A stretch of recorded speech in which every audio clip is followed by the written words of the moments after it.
जय हिंद दोस्तों, आप सभी का हमारे YouTube चैनल विद्यालय एजुकेशन में स्वागत है। आज हम यूपी पुलिस और एसआई के लिए जो है प्रैक्टिस सेट करवाने जा रहे हैं और ये प्रैक्टिस सेट नंबर 1 है। इसमें आपको 10 प्रैक्टिस सेट करवाएंगे जो आपके एग्जाम में बहुत ही महत्वपूर्ण होंगे, ठीक है। और इस प्रैक्टिस सेट में हम आपको जो है जीएस और हिंदी के महत्वपूर्ण क्वेश्चन करवाएंगे। बाकी आप मैथ और रीजनिंग के लिए अलग से क्लास कर सकते हैं, ठीक है। चलिए शुरू करते हैं। आज के इस क्लास में आपको पहले हम जीएस के क्वेश्चन करवाएंगे, इसके बाद आपके हिंदी के क्वेश्चन करवाया जाएगा।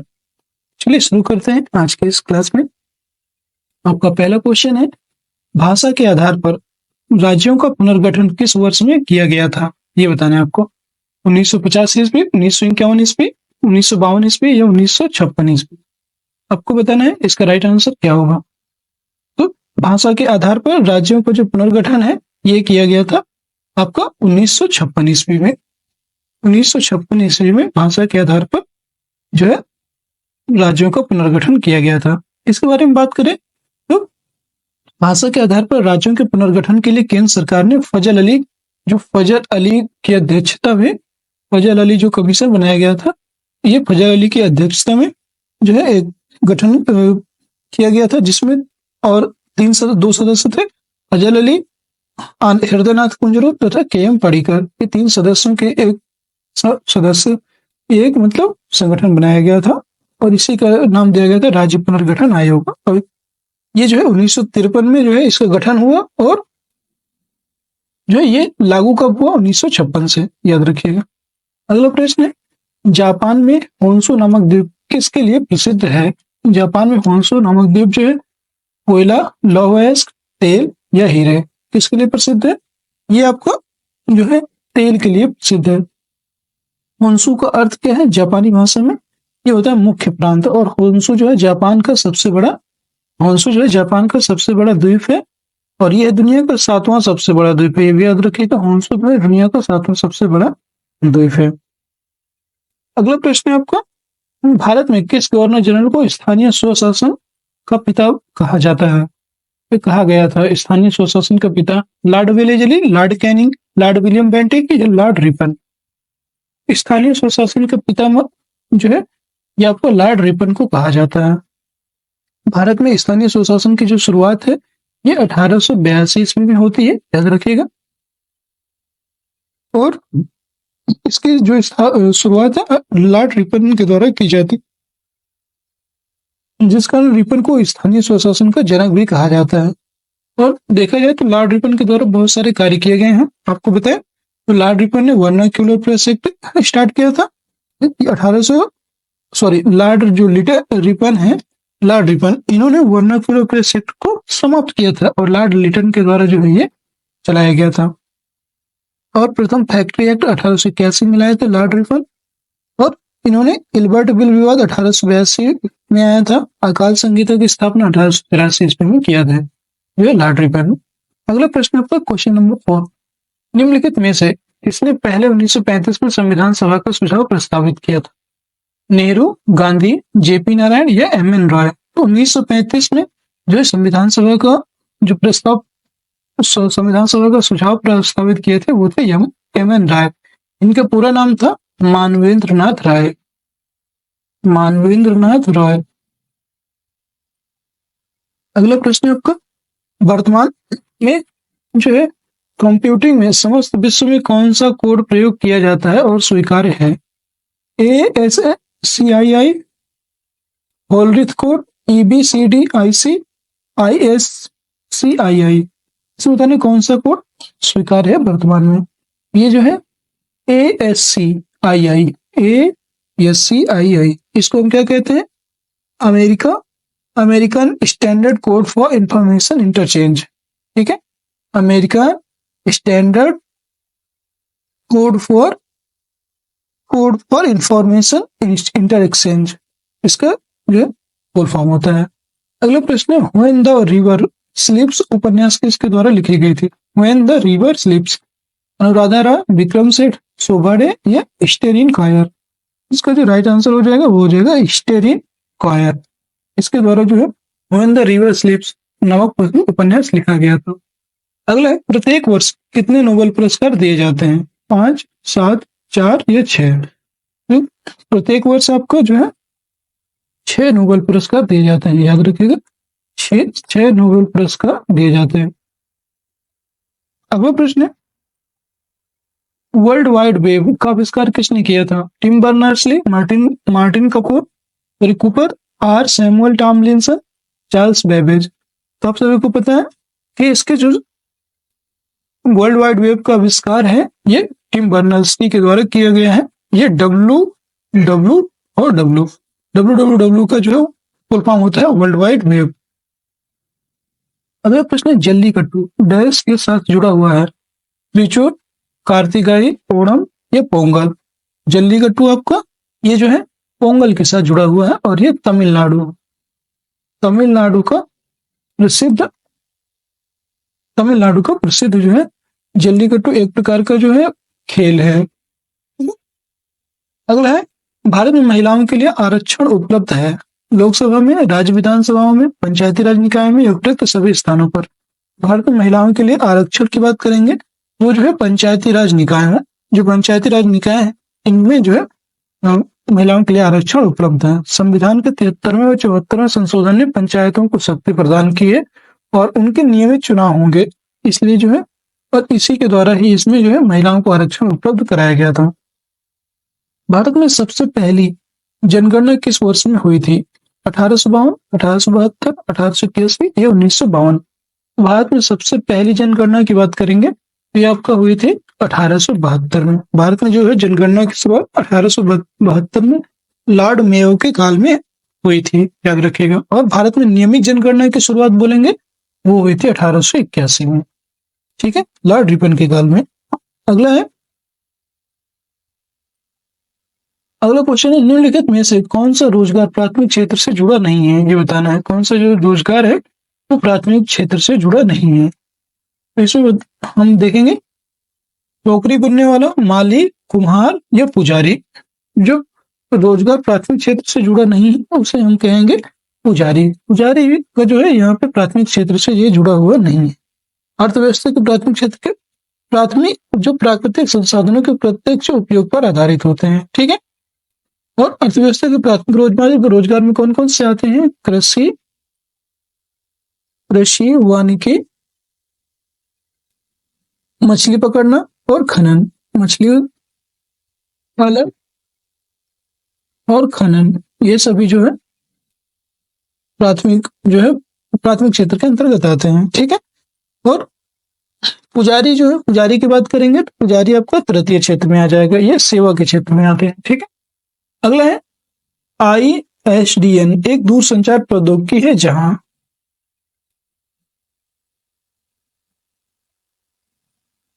ध्वनि, वीडियो एवं डाटा साथ साथ संचरित होते हैं। केवल ध्वनि संचरित होती है और केवल वीडियो संचरित होता है, बताना है आपको, या केवल डाटा संचरित होता है। इसका राइट आंसर क्या होगा ये बताना है आपको। तो इसमें जो ISDN जो है एक नेटवर्क है और इसे हम इंटीग्रेटेड सर्वे डिजिटल नेटवर्क कहते हैं। ये डिजिटल टेलीफोन सेवा ध्वनि, वीडियो एवं डाटा प्रदान करने का एक अंतरराष्ट्रीय मानक होता है, इसलिए इस ध्वनि, वीडियो एवं डाटा जो है एक साथ संचरित होते हैं, यही इसका राइट आंसर हो जाएगा।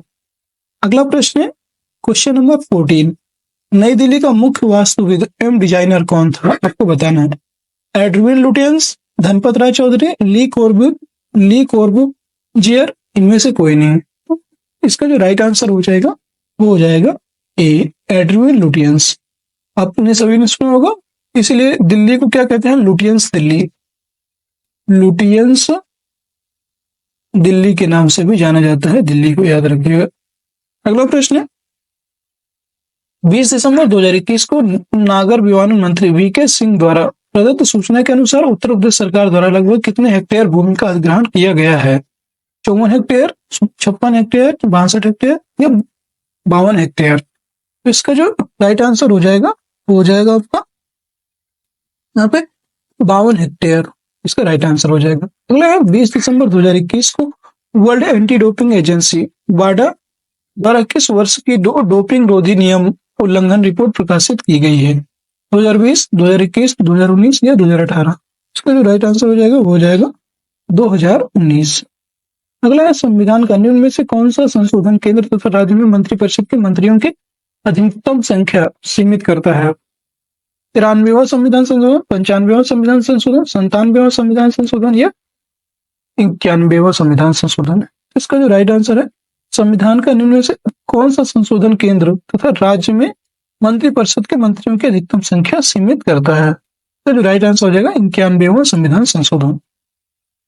यह हुआ था 2003 में। 91वां संविधान संशोधन 2003 में हुआ था और इसके द्वारा केंद्र तथा राज्य में मंत्रिपरिषद के मंत्रियों की संख्या जो है, संख्या सदन के कुल संख्याओं के 15% से अधिक नहीं हो सकती। यहाँ पर याद रखिएगा 15% से अधिक नहीं हो सकती है। अगला है हुमायूं की दुर्घटना की आकस्मिक मृत्यु के उपरांत उनके बेटे अकबर को कहाँ मुगल सिंहासन पर बैठाया गया था? ये बताना। लाहौर, सरहिंद, कन्नौज या काबुल? तो आप सभी बताएं। हुमायूं की जो दुर्घटना आकस्मिक हो गई थी उसके पश्चात अकबर को कन्नौज के मुगल सिंहासन पर बैठाया गया था। याद रखिएगा कब बैठाया गया था? ये जो है आपको अकबर को जनवरी 1556 ईस्वी में अकबर को सिंहासन पर बैठाया गया था। याद रखिएगा। और इस ये कहाँ स्थित है? तो ये दीन पनाह भवन में स्थित जो है ये कन्नौज आपको पंजाब में स्थित है, ये भी याद रखिएगा। और जनवरी 1556 ईस्वी में इनका जो है राज्याभिषेक होता है। अगला क्वेश्चन है भारत का निम्नलिखित में से कौन सा राष्ट्रपति निर्विरोध निर्वाचित हुआ था? Doctor S Radhakrishnan, K R. Narayan, Neelam Sanjiva Reddy या डॉक्टर राजेंद्र प्रसाद? इसका जो राइट आंसर है वो हो जाएगा आपका नीलम संजीव रेड्डी। एक ऐसे राष्ट्रपति थे जो निर्विरोध निर्वाचित हुए थे। अगला है रेडियो तरंग का वेग कितना है? 3 × 10⁸ मीटर पर सेकंड, 1 × 10⁶ मीटर पर सेकंड, 3 × 10⁶ मीटर पर सेकंड या 1 × 10⁸ मीटर पर सेकंड? इसका राइट आंसर हो जाएगा ये ऑप्शन 3 × 10⁸ मीटर पर सेकंड। अगला क्वेश्चन है 21 FM प्रसारण बैंड के बीच होता है? HF range, VHF range, UHF range या उपयुक्त सभी? तो FM प्रसारण जो होता है उसमें आपको जो है VHF रेंज जो है इसके बीच उपस्थित होता है। VHF का फुल फॉर्म होता है very high frequency, very high frequency इसका फुल फॉर्म होता है। अगला प्रश्न है टेप रिकॉर्डर में टेप की चाल कितनी होती है? 5 सेंटीमीटर पर सेकंड, 6.7 सेंटीमीटर पर सेकंड, 10 सेंटीमीटर पर सेकंड या 4.76 पर सेकंड? इसका जो राइट आंसर हो जाएगा वो हो जाएगा 4.76 मीटर पर सेकंड। अगला प्रश्न नदी के प्रवाह को मापने के लिए निम्न में से किसका उपयोग होता है? आपको बताना है तो नदी के प्रवाह को मापने के लिए किसका प्रयोग होता है? Beaufort scale, cusec, Richter scale, anemometer? नदी के जो प्रवाह है उसको मापने के लिए हम क्यूसेक का प्रयोग करते हैं। ठीक है, क्यूसेक मीटर का प्रयोग किया जाता है। ब्यूफोर्ट स्केल की बात करेंगे तो इसका जो समुद्र में हवा की गति को मापने के लिए किया जाता है ब्यूफोर्ट स्केल का प्रयोग। भूकंप की तीव्रता का जो है रिक्टर स्केल और एनीमोमीटर जो है इसको पृथ्वी तल पर हवा की गति, एनीमोमीटर का जो प्रयोग है पृथ्वी तल पर हवा की गति को मापने के लिए किया जाता है। याद रखिएगा। अगला क्वेश्चन है आपको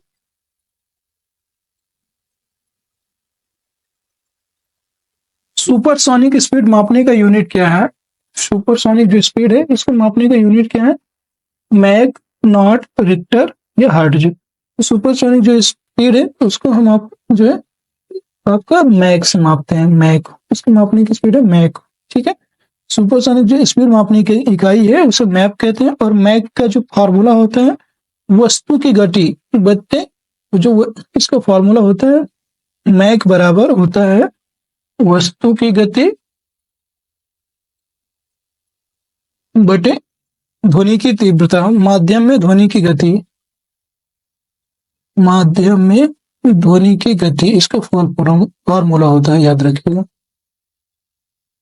मैक बराबर वस्तु की गति बटे माध्यम में ध्वनि की गति।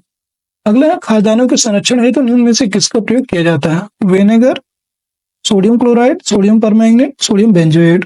खाद्यान्नों का जो संरक्षण है उसको करने के लिए हम सोडियम बेंजोएट का प्रयोग करते हैं। ठीक है, सोडियम बेंजोएट का फॉर्मूला क्या होता है? वो होता है NaC7H5O2। H5O2 इसका फॉर्मूला होता है, याद रखिएगा। अगला प्रश्न, किसी स्थान की आर्द्रता जानने के लिए निम्न में से किसका उपयोग किया जाता है? हाइग्रोमीटर, पायरोमीटर, पेरिस्कोप या हाइड्रोमीटर। किसी स्थान की आर्द्रता जानने के लिए हम जो है हाइग्रोमीटर का प्रयोग करते हैं। हाइग्रोमीटर का प्रयोग करते हैं आर्द्रता मापने के लिए। अगला है जो 27 नंबर क्वेश्चन है, वह कौन सी पर्यावरणीय परत है जो विकिरण को वापस पृथ्वी में प्रत्यावर्तित करती है?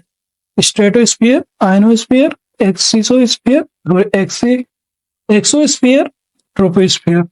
जो विकिरण को वापस पृथ्वी में प्रत्यावर्तित करती है वह परत कहलाती है आपकी स्ट्रेटोस्फीयर। इसका राइट आंसर हो जाएगा स्ट्रेटोस्फीयर। पृथ्वी से निकलने वाले विकिरण जो है समताप मंडल स्ट्रेटोस्फीयर से टकराकर वापस पृथ्वी पर आती है, जबकि आयनोस्फीयर जो आयन मंडल होता है इससे रेडियो तरंगे टकराकर वापस आती है।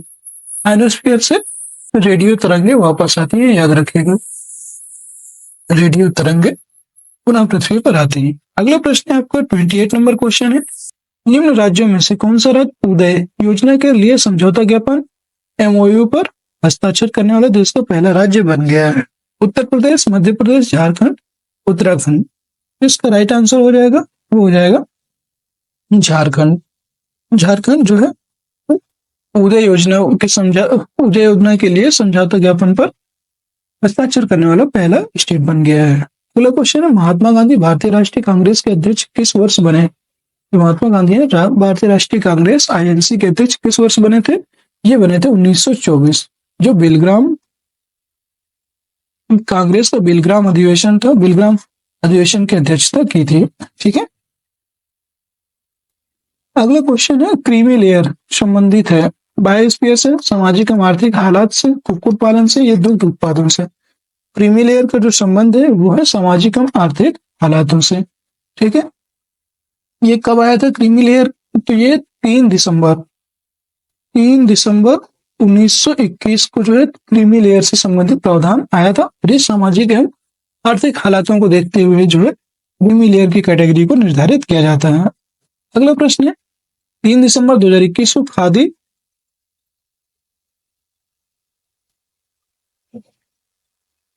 ये सॉरी यहाँ पे एक चीज मिस्टेक हो गया, ये 1921 नहीं है, यहाँ पे ये 1971 है। ये जो है क्रीमी लेयर जो शब्द है इसको जो है 1971 में इसको जो है दिसंबर 1971 में इसको लाया गया था, क्रीमी लेयर शब्द को। ठीक है, और इसका जो संबंध है अभी बताया आपको, सामाजिक और आर्थिक हालात से संबंधित है। और इस शब्द का जो प्रयोग है वो अन्य पिछड़ा वर्ग है, इसके अमीर और शिक्षित परिवारों के लिए इसका उपयोग किया जाता है। ओबीसी जो कैटेगरी है उसके अमीर और गरीब परिवार में जो है फर्क देखने के लिए सामाजिक और आर्थिक हालात से क्रीमी लेयर शब्द का प्रयोग किया गया। अगला है, 3 दिसंबर 2021 को खादी और ग्रामोद्योग उद्योग द्वारा किस उत्तर पूर्वी राज्य में RIHB परियोजना की शुरुआत की? RIHB असम, मणिपुर, मेघालय, त्रिपुरा। इसका जो राइट आंसर हो जाएगा वो हो जाएगा त्रिपुरा। अगला प्रश्न है 32 नंबर क्वेश्चन है, देखेंगे कि 13 दिसंबर 2021 को किस राज्य से संघशासित क्षेत्र ने जलवायु परिवर्तन और पर्यावरण पर एक पूर्ण पाठ्यक्रम विकसित किया और संबंधित पाठ्यक्रम शुरू करने वाला पहला राज्य भी बन गया? वो पंजाब, जम्मू और कश्मीर, गोवा, महाराष्ट्र। ये जो है महाराष्ट्र है। अगला प्रश्न है आपका 33, लाल बहादुर शास्त्री स्टेडियम स्थित है नई दिल्ली में, हैदराबाद में, इलाहाबाद में या कानपुर में? तो लाल बहादुर शास्त्री स्टेडियम की बात करेंगे, ये आपका स्थित है हैदराबाद में। अगला प्रश्न है 19 नवंबर 2021 को प्रधानमंत्री नरेंद्र मोदी द्वारा उत्तर प्रदेश के झांसी के गरौठा में कितने मेगावाट के ultra mega solar power park की आधारशिला रखी गई थी? ये बताना है। इसका जो राइट आंसर है वो हो जाएगा आपका 600 मेगावाट। अगला प्रश्न है रक्त लाल दिखाई देने का कारण होता है प्लाज्मा, कतिपय स्रावों का होना, लोहिताणु, हीमोग्लोबिन। अब सभी को पता है हीमोग्लोबिन के कारण ही रक्त जो है हमें लाल दिखाई देता है। 17 दिसंबर 2021 को किस राज्य सरकार ने तमिल स्थाई वाजथू गीत को राज्य गीत घोषित किया? आंध्र प्रदेश, तेलंगाना, तमिलनाडु या कर्नाटक? इसका जो राइट आंसर होगा वो हो जाएगा आपको तमिलनाडु। अगला है 25 नवंबर से 5 दिसंबर 2021 के मध्य स्पेन में आयोजित डेविस कप 2021 का खिताब मारिन सिलिच को पराजित कर किसने जीता था? वो जीतने वाले थे आपके डेनियल मेदवेदेव। इन्होंने जो है इसका जो है खिताब जीता था। अगला है गोल्डन पेन ऑफ फ्रीडम पुरस्कार किससे संबंधित है? गोल्डन पेन ऑफ फ्रीडम पत्रकारिता, सिनेकला, खेल संपादकीय या साहित्य संबंधी लेखन? तो इसका जो राइट आंसर है वो हो जाएगा पत्रकारिता। जो पत्रकारिता है उसको जो संबंध गोल्डन पेन ऑफ फ्रीडम से संबंधित है। अगला है आपका अब यहाँ से आपको सामान्य हिंदी के प्रश्न आएंगे और जीएस के प्रश्न यहाँ पे समाप्त होते हैं। ठीक है, 38 से 40 प्रश्न ही पूछे जाते हैं, याद रखिएगा आपको ये प्लेस में 38 से 40 प्रश्न जीएस के, और बाकी जो है 30 से 35 प्रश्न होते हैं आपके सामान्य हिंदी के। ऐसे ही 30 से 35 प्रश्न जीएस के पूछे जाएंगे और बाकी के 30 से 35 प्रश्न आपके मैथ से होने वाले हैं। तो चलिए हिंदी के महत्वपूर्ण प्रश्नों को देखते हैं।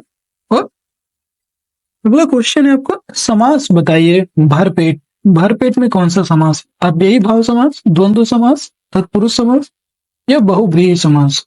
भरपेट, इसका जो राइट आंसर हो जाएगा वो हो जाएगा अव्ययी भाव समास। भरपेट में कौन सा समास है? अव्ययी भाव समास।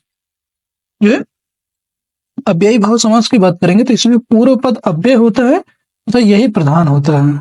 पूर्व पद क्या होता है इसमें? अव्यय, और यही प्रधान होता है, इसलिए इसका जो राइट आंसर हो जाएगा अव्ययी भाव समास। अगला क्वेश्चन है एक दिन बैठे बैठे यह बात अपने ध्यान में चढ़ी कि कोई कहानी ऐसी कहिए कि जिसमें हिंदवी छुट और किसी बोली का पुट ना मिले। पंक्ति किस लेखक की है? मलिक मोहम्मद जायसी, मुंशी इल्ला खां, मुंशी ईसा अल्लाह खां, राजा शिव प्रसाद सितारे हिंद, मुंशी सदर सुखलाल। तो इसमें जो है बताना आपको इसका राइट आंसर क्या हो। इसका राइट आंसर होगा आपको मुंशी ईसा अल्लाह खां। इन्होंने जो है ये आपके पंक्ति को लिखा था। अगला प्रश्न है आपका जो निम्न में से क्रिया विशेषण अव्यय चुनिए।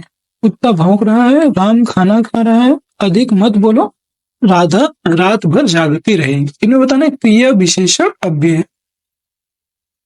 तो क्रिया की विशेषता बताने वाले तो क्रिया विशेषण होता है, बट उसमें अव्यय भी हो ये बताना है आपको। जो है इसमें कुत्ता भौंक रहा है तो इसमें जो है ये तो नहीं है, ठीक है। राम खाना खा रहा है ये भी नहीं होगा, अधिक मत बोलो ये भी नहीं होगा। राधा रात भर जागती रही, एकदम सही, जागती रही अर्थात क्रिया भी हुई, कब तक? रात भर। यहाँ पे रात भर, यहाँ पे अव्यय भी आ रहा है, इसलिए डी ऑप्शन इसका सही हो जाएगा। अगला है निम्न में से कौन जीवनी है? अतीत के चलचित्र, चिंतामणि, आवारा मसीहा, नीड का निर्माण फिल्म। यहाँ पे जीवन चरित्र की बात, जीवनी की बात की गई है, वो है आपके आवारा मसीहा। आवारा मसीहा जो है एक जीवनी है और ये विष्णु प्रभाकर जी के द्वारा लिखा गया था। विष्णु प्रभाकर के द्वारा लिखा गया जो है आवारा मसीहा। अगला है अब यहाँ से हम अपठित गद्यांश देखेंगे 43 से 45 नंबर तक। इस संसार में धन ही सब कुछ नहीं है, धन की पूजा तो बहुत कम जगह है वो उन्हें होती देखी गई है। संसार का इतिहास उठाकर देखिए और उदाहरण ढूंढ कर सामने रखिए तो आपको विदित हो जाएगा जिसकी हम उपासना करते हैं, जिसके लिए हम आंखें बिछाने तक को तैयार रहते हैं, जिसकी स्मृति तरोताजा रखने के लिए हम अनेक तरह के स्मारक चिन्ह बनाकर खड़े करते हैं। उन्होंने रुपया कमाने में अपना समय नहीं बिताया था, बल्कि उन्होंने कुछ ऐसे काम किए थे जिनकी महत्ता हम रुपए से अधिक मूल्यवान समझते हैं। जिन लोगों ने जीवन का उद्देश्य केवल रुपये बटोरना है उनकी प्रतिष्ठा कम हुई है। अधिकांश अवस्थाओं में उन्हें किसी ने पूछा तक नहीं है। उनको जन्म लिया, रुपया कमाया और परलोक की यात्रा की, किसी ने जाना तक नहीं कि वे कौन थे और कहाँ गए। मानव समाज स्वार्थी अवश्य है पर वह स्वार्थ की उपासना करना नहीं जानता। अंत में वे ही पूजे जाते हैं जिन्होंने अपने जीवन को अर्पित करते समय सच्चे मनुष्यत्व का परिचय दिया है। तो यहाँ से हम क्वेश्चन इसके कंप्लीट करेंगे। इसमें आपका क्वेश्चन है पहला 43 नंबर क्वेश्चन है, गद्यांश का उचित शीर्षक होगा धन की लोलुपता, धन की महत्ता, धन और मनुष्यता या मनुष्य का महत्व। अभी आपने पढ़ा कि धन ही सब कुछ यहाँ पे नहीं है, ठीक है। उसने बताया है कि धन और मनुष्यता दोनों होना चाहिए, इसलिए इसका राइट आंसर हो जाएगा धन और मनुष्यता। उपयुक्त गद्यांश के अनुसार संसार में किस तरह के मनुष्यों की पूजा होती है। अभी आपको बताएं, जो धनार्जन एवं त्याग दोनों करता है, जो पैसों को कल्याणकारी कार्यों में लगाता है, जो मानवता की सेवा में लगा रहता है, या जो सच्चे मनुष्यत्व के लिए कार्य करता है। फिर यहाँ पे इसका राइट आंसर हो जाएगा जो सच्चे मनुष्यत्व ह्यूमैनिटी के लिए कार्य करता है, वही जो है इसका अच्छे से मतलब संसार में मनुष्यों की पूजा होती है, जो ह्यूमैनिटी दिखाता है, मानवता दिखाता है। धन की पूजा से क्या होता है, धन से ज्यादा मानवता प्रबल है, धन कमाने वाला अधिक नाम नहीं कर पाता, धन की पूजा व्यक्ति को स्वार्थी बनाती है, या धन कमाने की अपेक्षा सच्चा मनुष्य होना ज्यादा अच्छा। धन की पूजा से क्या अभिप्राय है, इसका जो राइट आंसर हो जाएगा वो हो जाएगा धन कमाने वाला अधिक नाम नहीं कर पाता, इसलिए धन की पूजा भी नहीं करनी रहना चाहिए। अगला है 46 नंबर क्वेश्चन है आपका। देखें यहाँ पे शुद्ध शब्द छांटिए। शुद्ध शब्द में कौन सा, अभ्यस्त, अभियस्त, अभ्यस्त या अभयस्त। अभयस्त, इसका राइट आंसर हो जाएगा आपका अभ्यस्त। सी ऑप्शन एकदम सही हो जाएगा। कौन सा शब्द तुर्की भाषा का नहीं है, पैगंबर, बेगम, चेचक, बारूद। यहाँ पे कौन सा नहीं है, वो है आपका तुर्की भाषा का कौन सा नहीं है, वो हो जाएगा पैगंबर। पैगंबर जो है तुर्की भाषा का शब्द नहीं है, यह जो है अरबी भाषा का शब्द है, याद रखिएगा। पैगंबर आपका अरबी भाषा का शब्द है। अगला है जल, जल प्राण पुत्र किस शब्द का अनिखार्थी है, औषधि, सार, तत्व, जीवन। तो जल प्राण पुत्र की बात करेंगे तो ये जो है किस तत्व के अनिखार्थी हैं, ये आपके जल प्राण तत्व जो है जीवन के अनिखार्थी शब्द है, ठीक है। अगला है उपवाक्य पहचानिए। उपवाक्य बताना है कि इसमें उपवाक्य कौन सा है। वह आदमी जो कल आया था आज भी आया है, संज्ञा उपवाक्य है, विशेषण उपवाक्य या विशेषण उपवाक्य या क्रिया उपवाक्य। वह आदमी जो कल आया है और आज भी आया है, इसमें जो है आपका विशेषण उपवाक्य है, ठीक है। जो है इसमें जो कल आया था ये आश्रित उपवाक्य है, इसलिए इसको विशेषण उपवाक्य भी कहते हैं, ठीक है। इसमें जो कौन कौन से आते हैं विशेषण उपवाक्य में, प्रायः, जो, जैसा, जितना इत्यादि ये सब आते हैं। अगला है कौन सी ध्वनि महाप्राण नहीं है, बताना है। खा, घा, चा, छा। महाप्राण कौन कौन सी होती है, दूसरा और चौथे वर्ग जो होते हैं इन्हीं को हम महाप्राण कहते हैं। जैसे खा ये तो है, घा भी है, चा, छा, जा ये तीसरे का हो जाएगा, झा चौथे का हो जाएगा, ये सी ये आपका नहीं है। अगला है आपका निम्नलिखित पद में कौन सा पद वया प्रत्यय लगाने से बना है, रवैया, डटैया, अवैया, बचैया।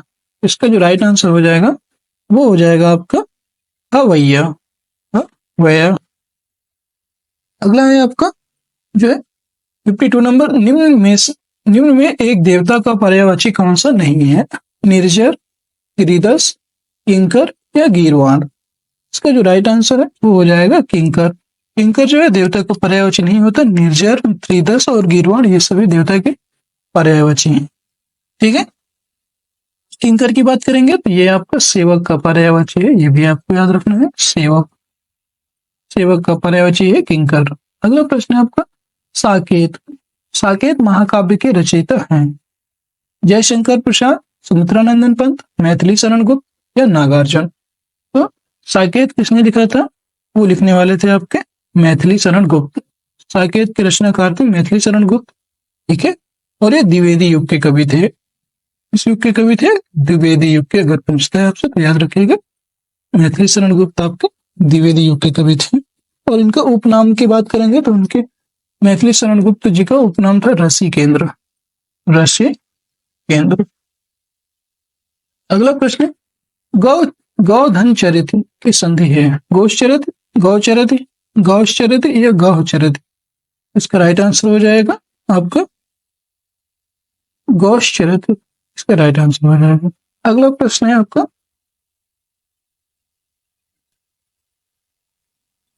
55 नंबर क्वेश्चन देखेंगे हम। ठेठ हिंदी का ठाठ किसकी रचना है? बताना है आपको ठेठ हिंदी का ठाठ किसकी रचना है? ज्योतिरीश्वर ठाकुर, अयोध्या सिंह उपाध्याय, हरिऔध, किशोरीदास वाजपेयी, चंद्रधर शर्मा गुलेरी?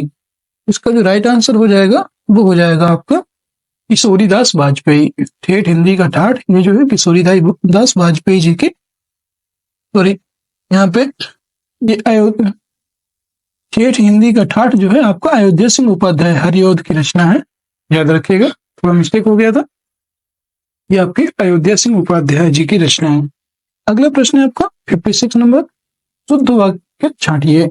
उस वन में प्रातः काल के समय का दृश्य बहुत ही सुहावना होता था, ये तो गलत है। उस वन में सुबह के समय का दृश्य बहुत ही सुहावना होता था, ये भी गलत है। उस वन में प्रातः काल का दृश्य बहुत ही सुहावना होता था, प्रातः काल का दृश्य एकदम सही, ये सही है। सुबह के समय नहीं, सुबह तो होता ही है, फिर उस समय क्या होता है? प्रातः काल का दृश्य एकदम सही है। उस वन में सवेरे के समय का, ये भी गलत हो जाएगा, सी ऑप्शन इसका राइट आंसर हो जाएगा।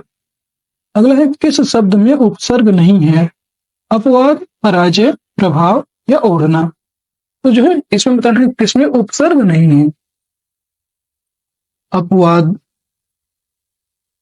अपवाद में तो है आपका उपसर्ग, यहाँ पे अपवाद में है पराजय, पराजय में जो है ये भी है प्रभाव, इसमें भी है ओढ़ना, ओढ़ना में उपसर्ग नहीं है, ठीक है। ओढ़ना, ओढ़ना में जो है उपसर्ग नहीं है, ठीक है, ये इसका राइट आंसर हो जाएगा। निम्नलिखित में स्त्रीलिंग शब्द है किन्नर, अहिंसा, अंतरी, अपरिग्रह। अहिंसा यहाँ पे क्या हो जाएगी? स्त्रीलिंग हो जाएगा, अहिंसा मत कीजिए। रत्नावली, रत्नावली दोहा संग्रह किसके द्वारा रचा गया था? आपको बताना है। रत्नावली तुलसीदास, बिहारी, रामानंद। तो रत्नावली की बात करेंगे तो ये जो आपका है ये रत्नावली जी के द्वारा ही रचा गया था। अगला है लिंग बताइए। मन गढ़ंत में कौन सा लिंग है? पुल्लिंग, स्त्रीलिंग, उभयलिंग या नपुंसक लिंग? इसका जो राइट आंसर हो जाएगा वो हो जाएगा उभयलिंग। अगला प्रश्न है वाक्यांश का एक शब्द बनाइए जिसके हृदय में ममता नहीं है। निर्मम, निर्दय, निर्भय, निहृदय। ये हो जाएगा निर्मम। जिसके में दया ना हो वो हो जाएगा निर्दय, और जिसमें डर ना हो उसे निर्भय कहेंगे। अगला प्रश्न है आपका 62 नंबर क्वेश्चन है किस वाक्य में विराम चिन्ह का उचित प्रयोग नहीं है? मैं मनुष्य में मानवता देखना चाहती हूँ, उसे देवता बनाने की मेरी इच्छा नहीं। एकदम सही। इसमें तो है वह दूर से बहुत दूर से आ रहा है, वह दूर से और बहुत दूर से आ रहा है, एकदम सही। सुनो सुनो वह गा रही है, एकदम सही। प्रिय महाशय मैं आपका आभारी हूँ, प्रिय महाशय। यहाँ पे उचित उपसर्ग जो है की बात करेंगे तो इसमें जो है प्रिय महाशय में विस्मयादि चिन्ह का प्रयोग होना चाहिए, ये वाला, ठीक है। इसका ये वाला लगना चाहिए, यहाँ पे ऐसे होना चाहिए, इसलिए गलत हो जाएगा, ये इसका राइट आंसर है। अगला प्रश्न है निम्न में महाप्राण व्यंजन कौन सा है? ता, था, दा, भा, मा। इसमें बताने कौन सा महाप्राण व्यंजन है? ये जो है भाव, भा जो है यहाँ पे महाप्राण व्यंजन है। निम्न में अघोष वर्ण कौन सा है? अघोष वर्ण की बात करेंगे वो हो जाएंगे अघोष वर्ण। अघोष वर्ण में जो है पा जो है यहाँ पे अघोष वर्ण हो जाएगा। अघोष वर्ण कहते किसे है? तो प्रत्येक वर्ग का प्रथम और द्वितीय वर्ण, प्रथम व द्वितीय वर्ण जो है अघोष वर्ण कहलाते हैं, ठीक है। और कौन कौन से होते हैं? तो होते हैं सा, ता, ता, और ये जो है तीनों ये भी अघोष वर्ण होती है, ठीक है। अगला है निम्न में कंठ वर्ण कौन सा है? कंठ वर्ण की बात करेंगे उ, आ, ई, ई। यहाँ पे कंठ वर्ण की बात करेंगे वह जो है इसमें हो जाएगा आ। कंठ वर्ग होते कौन कौन से हैं? तो इसमें जो आ, बड़ा आ, आहा, का खा गा घा अंगा और हा यहाँ पे जो है कंठ वाले होते हैं, याद रखिएगा। अगला प्रश्न है आपका, ये 66 नंबर क्वेश्चन है। निम्नलिखित में रूढ़ शब्द है, ये बताना है। रूढ़ शब्द कौन से हैं बताना। दूध वाला, घुड़सवार, नाग, लंबोदर। रूढ़ शब्द की बात करेंगे तो यह है नाग। रत्नाकर का संधि विच्छेद होगा। रत्न धनाकर, धनाकार, रत्न धनकर या रति धनाकार। रत्नाकर, इसका हो जाएगा आपका रत्न धन आकर, मिलकर बनेंगे रत्नाकर। अगला प्रश्न है आपका, प्रतिमान। प्रतिमान में समास है तत्पुरुष, अव्ययी भाव, द्वंद्व, देखो। तो प्रतिमान में जो समास है वो है अव्ययी भाव समास। अगला प्रश्न है, परिक्रमा। परिक्रमा में उपसर्ग है आ, पर, परि। इसमें जो है कौन सा उपसर्ग है, परि उपसर्ग है। अगला है भलाई। भलाई में प्रत्यय है। भलाई में प्रत्यय की बात करेंगे, कौन सा प्रत्यय है, इसमें आई प्रत्यय है। इसका राइट आंसर हो जाएगा आई। अगला है, निम्न में कौन सा शब्द तत्सम है। आलस्य, आम, आग, आसरा। इसमें जो है तत्सम की बात करेंगे वो हो जाएगा आपको आलस्य।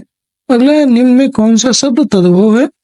तद्भव की बात करेंगे तो इसमें जो है कौन सा शब्द तद्भव हो जाएगा, छोड़, छिद्र, ज्ञान, छत। यहाँ पे छत जो है तद्भव है, बाकी सब तत्सम शब्द है।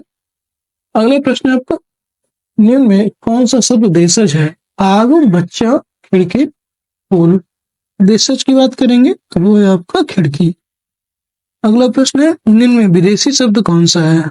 विदेशी शब्द की बात करेंगे उष्ट, अमीर, प्रिय, भक्त। ये अमीर, अमीर जो है इसमें विदेशी शब्द हो जाएगा। अगला है आपका, निम्न में संज्ञा शब्द कौन सा है ये बताना है। निम्न में संज्ञा शब्द कौन सा है, और ये आज की क्लास का लास्ट प्रश्न होगा, 75 नंबर क्वेश्चन। निम्न में संज्ञा शब्द है गंगा, पुराना, नीला, मोटा। यहाँ पे जो है गंगा, गंगा आपका संज्ञा शब्द है, ठीक है। और यहाँ पे आपके हिंदी के प्रश्न समाप्त होते हैं। और आज की क्लास आपको कैसी लगी आप सभी को कमेंट सेक्शन में जरूर बताइएगा। ये आपका यूपी पुलिस का सेट नंबर जो है फर्स्ट था, सेट नंबर फर्स्ट था, याद रखिएगा। इसके बाद आपके और भी सेट आएंगे। अगर आपको वीडियो पसंद आती है तो जरूर लेकर आएंगे, अगर नहीं पसंद आती है तो फिर देखेंगे। बट आप सभी से उम्मीद है कि आप लोगों को क्लास पसंद आई होगी। अगर पसंद आई है तो लाइक करिएगा, शेयर करिएगा, और चैनल में नए हैं तो चैनल को सब्सक्राइब करके हमसे जुड़ो। जय हिंद।